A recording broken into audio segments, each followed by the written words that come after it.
नमस्कार दोस्तों, मैं फिजा। स्वागत है आप सभी का 4PM न्यूज नेटवर्क पे। दोस्तों, आप सभी को पता होगा और इतिहास भी ये बड़े अच्छे तरीके से जानता है कि चुनाव हो और बीजेपी धांधली ना करे, ऐसा हो ही नहीं सकता है। दरअसल आप भी जानते हैं कि बंगाल में चुनाव हो रहे हैं। दूसरा चरण का चुनाव आज हुआ था और हो रहा है, लेकिन कुछ लोग ऐसे हैं जो कि सुबह से लाइनों में लगे हुए हैं और कुछ लोग तो ये भी बता रहे हैं कि 6-7 बजे से वोट देने के लिए लाइन में लगे हैं, लेकिन वोट नहीं कर पा रहे हैं। क्यों नहीं कर पा रहे हैं, इसका भी दावा किया गया है कि ईवीएम मशीन खराब हो गई है। अब दोस्तों देखिए, जहां जहां भी चुनाव होते हैं बीजेपी कुछ ऐसी चाल चल देती है जिसको देखने के बाद सबको लगता है कि हाँ, चुनाव आयोग भी नहीं देख रहा है और बीजेपी की तो ये फितरत ही है धांधली करना। और जिस तरीके से अचानक से ईवीएम मशीन खराब हो गई है, तो इस पे कहीं ना कहीं एक संदेह बनता है कि आखिर क्या चल रहा है। क्या चुनाव आयोग इस पर ध्यान नहीं दे रहा है या फिर वापस से चुनाव आयोग बीजेपी से हाथ मिला चुका है। अब दोस्तों, पिछले कुछ सालों से या फिर पिछले कुछ दिनों से लगातार ये चर्चा हो रही है कि चुनाव आयोग जो है वो बीजेपी का बड़ा अच्छा और पुख्ता दोस्त बन चुका है, जो कि अब बीजेपी को जीतने के लिए जनता की जरूरत नहीं होती, बल्कि बीजेपी को जीतने के लिए वोट चोरी की जरूरत होती है और चुनाव आयोग की जरूरत होती है और फिर हमारे ज्ञानेश कुमार के जैसे एक अधिकारी की जरूरत होती है और फिर उसके बाद तो बीजेपी एकदम आसानी से जीत जाती है। दोस्तों, आज सत्ता की आंखों में आंखें डालकर पत्रकारिता करना मुश्किल हो गया है। हमारे 4PM नेशनल यूट्यूब और फेसबुक चैनल को, जिसे आपका प्यार और विश्वास हमेशा से मिलता रहा है, उसे बंद करके सरकार ने ये साबित कर दिया है कि वो आपके सवालों से कितना डरती है। मुश्किल दौर है, लेकिन हम न रुके थे और न ही रुकेंगे। हम सच के लिए हमेशा लड़ते रहेंगे। ऐसे में 4PM यूपी को ज्यादा से ज्यादा ज्वाइन करें और स्वतंत्र पत्रकारिता को जिंदा रखने के लिए जितना हो सके उतना हमारा आर्थिक सहयोग करें। आपके सहयोग से ये जंग हम जीत कर रहेंगे।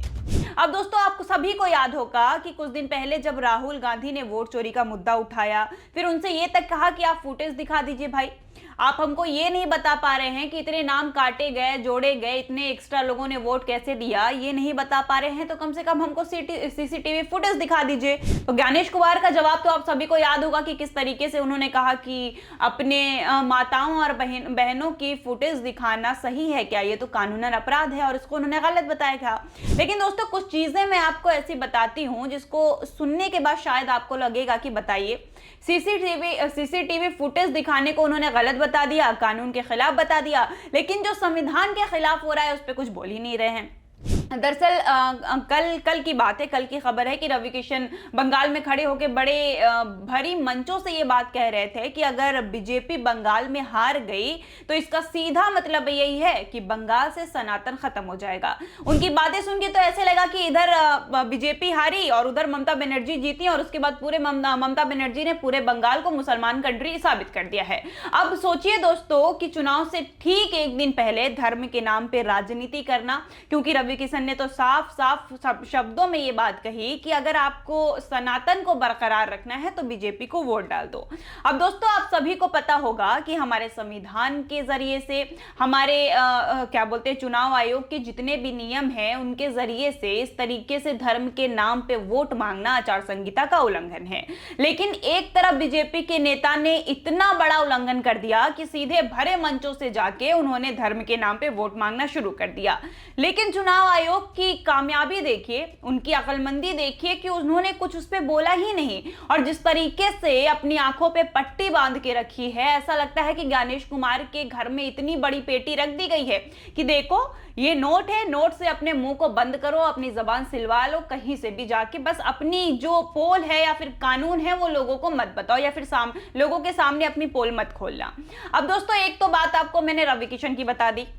आज की खबर है कि चुनाव प्रचार खत्म हुआ और उसके बाद बीजेपी के एक उम्मीदवार हैं जिनका नाम है भास्कर भट्टाचार्य। नजर आया कि वो तो गाड़ियों में कैश लेके बांट रहे हैं जनता को, और जनता ने ही पकड़ लिया कि ये तो चुनाव आचार संहिता का उल्लंघन है। अब दोस्तों, एक तरफ रवि किशन धर्म के नाम पे वोट मांग रहे हैं, एक तरफ भास्कर भट्टाचार्य प्रचार खत्म होने के बाद भी कैश बांट रहे हैं, उसके बाद भी ज्ञानेश कुमार की तरफ से अब तक कोई प्रतिक्रिया नहीं आई है या फिर चुनाव आयोग की तरफ से किसी भी तरीके का उल्लंघन जैसी बातें नहीं कही गई है। अब क्यों नहीं कही गई है, इसका भी जवाब मैं आपको बताती हूं। क्योंकि दोनों नेता भाजपा सरकार के थे, भारतीय जनता पार्टी पार्टी के नेता थे। अब इनके जगह पे अगर कोई विपक्ष का नेता होता तो अब तक ज्ञानेश कुमार से लेके अमित शाह से लेके नरेंद्र मोदी तक सब हमको कानून पढ़ा चुका होते, क्योंकि कहीं ना कहीं अब भाई ये तो बड़ी सोचने वाली बात है कि ज्ञानेश कुमार जो कि बीजेपी के पल्लू में जाके बैठ गए हैं, उनको अपना धर्म ही नहीं पता, अपने पद की गरिमा ही नहीं पता, जो कि सिर्फ विपक्ष पे सवाल उठाते हैं, विपक्ष को कानून बताते हैं, लेकिन जो सत्ता पक्ष में है या फिर उनके नेता हैं उनको वो कुछ बता ही नहीं पा रहे हैं। अब दोस्तों, जैसे कि मैंने वोट चोरी की बात बताई आपको, तो राहुल गांधी ने ऐसे कई मुद्दे उठाए थे जिसके बाद ज्ञानेश कुमार और चुनाव आयोग की तरफ से कोई प्रतिक्रिया नहीं आई, और आए भी तो उनके खिलाफ आई। लाइक उन्होंने कहा कि राहुल गांधी गलत कर रहे हैं, वोट चोरी हो ही नहीं सकती,